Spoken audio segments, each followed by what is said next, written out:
ako kasi hindi sa CT scan daw meron ganito, parang ganyan, pwede daw kasi may tubig, may ganyan, or may hole sa heart, ganun. Sabi, huwag naman sana gumagano na.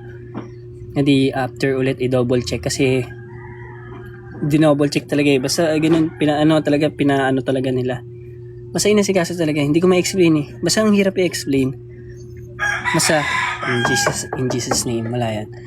Tapos ayun, nung afternoon, di nagstay muna doon, tas mga bandang hapon ulit, doon na nalaman result. Sabi nila baka daw muscle chest pain yung nangyari sa akin, muscle chest pain or bone pain sa chest, bone chest pain, or ano yun, muscle chest pain.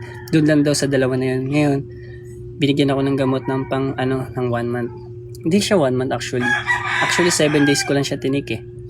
After nun nagamutan ako hanggang 21,